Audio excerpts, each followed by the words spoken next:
So I decorated, and hopefully this is gonna be like a space now. I put some Monet postcards on my wall. Artistic, yeah. So, yeah, there's not really a goal for this video. I just wanted to see how it looked on screen and figure out how I was gonna get my phone. I don't have like a vlogging camera, I just use the YouTube capture app, but yeah. I don't really know what else to talk about. How was your day? I'm filming this on a Sunday. How was your weekend? Probably won't upload it till Friday, but how was your weekend? I had a graduation party yesterday, so that was fun. And my grandparents dropped off some just stuff. They find a lot of stuff. They go to tag sales a lot. But they dropped off like this giant DVD CD folder case thing, and it was full of like old computer games, like CD-ROMs. And what do I find in there but the soundtrack for Anastasia? So between Jumpstart 4th Grade Adventure and Putt Putt Saves the Day, whatever, I found music from the motion picture for Anastasia, and I'm just really excited. And I'm sure, Rebs, that you're excited too, because Anastasia, but not historical Anastasia. But there are a lot of like historical musicals, even if they're not like totally historically accurate, but like, I don't know. Hamilton's a historical musical. Don't know why that wasn't on the top of my head. And then there's Bloody Bloody Andrew Jackson, which is about Andrew Jackson. I can't talk. Whatever. But that's like a rock musical. That's historical. And then there's my favorite. I wish, is it over there?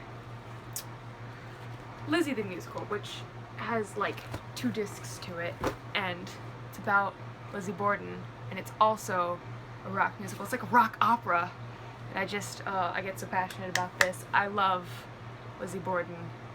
Anastasia to Rebs is Lizzie to me, and I'm just, I'm obsessed. I am obsessed with Lizzie Borden. I have an axe necklace, and I want to go visit the house. If you don't know about Lizzie Borden, then murders. And okay, so this is the cover of the Lizzie the Musical studio album, and then inside it's got a picture of the cast, and then it opens up, and it's got the little thing, the little, I'm not gonna call it a nursery rhyme because it's kind of dark, but it's like, I don't know, it's like a jump rope thing, kind of. I've seen kids jump rope to it. It's really dark, but then, like, you know, Ring Around the Rosie was about the plague and stuff, so. Okay, so Lizzie Borden took an axe, gave her mother 40 whacks. When she saw what she had done, gave her father 41. It says it all right there, and then CDs go in there. And then it's got this lovely little lyric booklet inside with more pictures, and I love this musical so much. I haven't seen it because it's like an off-Broadway thing, and this is like a studio album but it's like a story. It's like a concept album.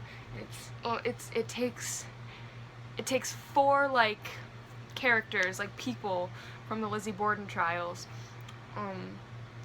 Lizzie, her sister Emma, their maid Alice, and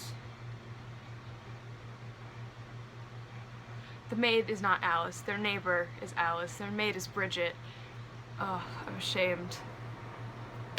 And it's just the 4 of them. They're the only, it's like a 4-woman rock opera about murder, and it's so good. And there's like,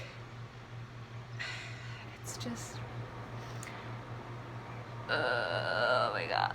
So on August 4th in 1892, at 92 2nd Street in Fall River, Massachusetts, Andrew Jackson Borden and Abby Borden were found, like, horribly slaughtered in their homes, and the only people home were Lizzie and their maid, and the maid had a solid alibi because she was outside washing the windows and everyone knew that, but Lizzie's alibi was questionable because, first of all, she said she was out in the barn, and then second of all, throughout the trial, details about her story kept changing.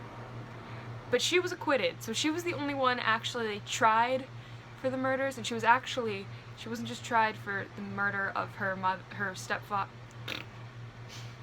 father and stepmother. She was tried for 3 murders. I can't talk. It was for the murder of her father, the murder of her mother, and then, I mean, this is from, like, I think Wikipedia, so it might be wrong, but it was also the murder of the 2 of them together was, like, a separate part of the charge or something.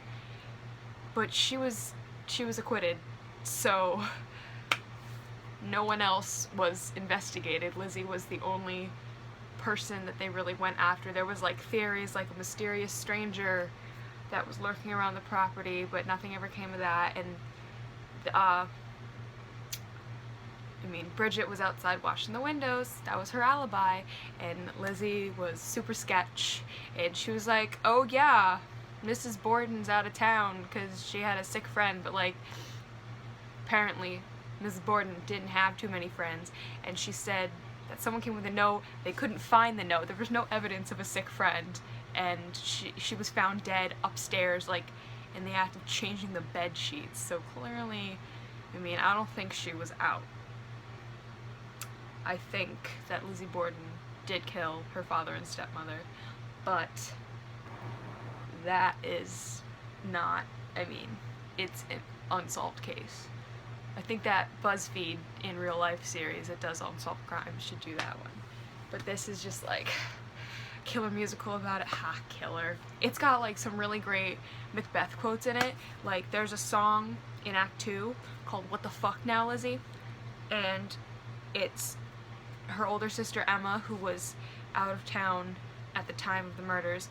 She comes back and she's like, Lizzie, what the fuck? Because, I mean, in the musical, it is, Lizzie did do it in the musical for the purpose of the story. But, towards the end, Lizzie's, like, saying, like, it's no big deal, and she has some really great Lady Macbeth quotes, and they're just so well used. And I didn't even know they were Macbeth, like, I didn't read Macbeth until this year in my English class, and I had been into this since, like, last summer, which is when I bought it. Look at that, it's got, like, such a neat print. It's like that damask thing. I love it. I love it. Oh my god. There's been a couple productions across the US, but none that I could go to, and I just want to see it so bad. Oh my god. I love Lizzie Borden. I think it's so cool. I want a Ghost Adventures investigated the house, and they said some stuff about a demon, and that's the only, they say that that's a theory of why she killed the parents, but that's the only place I've heard that, and I don't take Zach Bagan's word as fact most of the time, so that's another matter entirely. But Lifetime did like a movie called Lizzie Borden Took an Axe, and it was like kind of like a historical fiction. The movie was more fact-based, but then they did a spin-off TV show of it called Lizzie Borden Chronicles, and that was like historical fan fiction, and it takes place after the trials. It's Emma and Lizzie just, like, still living in Fall River together, and Emma is, like, kind of in denial. Like, she probably, like, knows her sister did it, but she's like, well, so they're just living, and Lizzie is, like, she is fucked mentally, like, she's crazy, but she kills a lot of people to get her way, and everyone's scared of her, but not everyone's scared of her. There's a Pinkerton, investigator involved, and if you know about the Pinkertons, they were like ruthless kind of private investigators slash mercenaries for hire. Like, oh my god. Like, the government would hire them to go beat people up at, like, strikes and protests. I don't know if it was the government or, like, the factories. I'm trying to think. I got a 4 on my AP US test, but I can't think of which strike it was. I think it was, like, the Homestead strike at, like, one of Andrew Carnegie's steel plants, whatever. I'm, like, completely going off on a tangent. Basically, I love Lizzie Borden, and I don't know, this video turned into something weird.